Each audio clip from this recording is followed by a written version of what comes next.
កងទ័ពមិនមែនជាអ្នកដោះស្រាយព្រំដែនទេកងទ័ពជាអ្នកគ្រប់គ្រងទៅដល់ការដោះស្រាយព្រំដែនយើងមានគណៈកម្មការព្រំដែន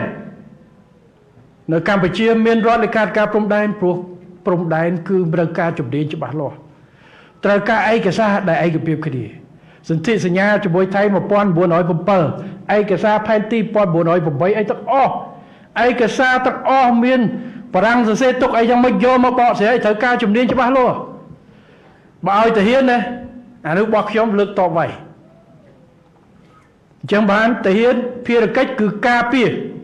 កន្លែងដែលបានឯកភាពគ្នាឈរជើងកន្លែងណាដែលមិនទាន់ច្បាស់លាស់ដើម្បីគ្រប់គ្រងទៅឲ្យគណៈកម្មការព្រំដែនទាំងពីរដោះស្រាយបាទ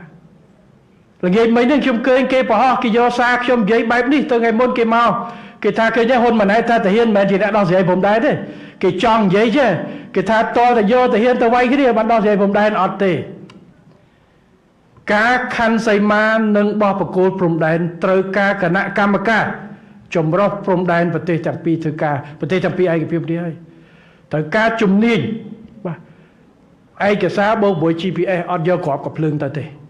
អត់យករត់ក្រោះអត់យកនេះទេការព្យាយាមកំណត់ព្រំដែនតាមកងកម្លាំងនេះហើយដែលវាយគ្នាមិនទាន់ចប់នៅរុស្ស៊ីហើយអ៊ុយក្រែនបាទការព្យាយាមយកកងទ័ពទៅវាយកាន់កាប់ទីតាំងនេះហើយដែលវាយគ្នានៅព្រំដែនប្រទេសមួយចំនួនដល់អាកាយទេតែកម្ពុជាជ្រើសរើសផ្លូវនេះទេអត់ទេ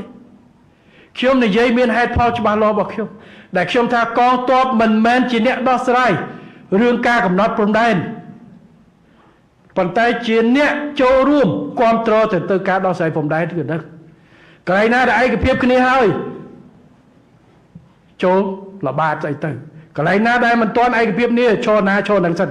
រហូតទៅដល់គណៈកម្មការព្រំដែនហើយបង្កលក្ខណៈឲ្យគណៈកម្មការព្រំដែនចូលដោះស្រាយចូលវាស់វែងចូលចរចាបើតាហ៊ានមិនឲ្យគេចូលទៅវាស់មិនចូលបានចូលបាញ់ទៅមិនរួចបាទនេះជាមូលហេតុដែលខ្ញុំបញ្ជាក់ថាយោធាកងកម្លាំងប្រដាប់អាវុធមិនមែនជាឧបករណ៍សម្រាប់ដោះស្រាយការកំណត់ខណ្ឌសីមាព្រំដែនបោះបកគោព្រំដែនទេគឺគណៈកម្មការទ្វេភាគីកម្ពុជាថៃយើងមានគណៈកម្មការជាមួយឡាវជាមួយវៀតណាមប្រើយន្តការនេះដោយសន្តិវិធីផ្អែកទៅលើច្បាប់ផ្អែកទៅលើបច្ចេកទេសច្បាស់លាស់កុំប្រើកម្លាំងប្រដាប់អាវុធវាយគ្នាមកប្រើមានស្លាប់អ្នកចលះមកនៅព្រះវិហាររាប់រយគ្រួសារទៅត្រឡប់ទៅវិញបើសិនជាវាយគ្នាថែមទៀតយ៉ាងម៉េច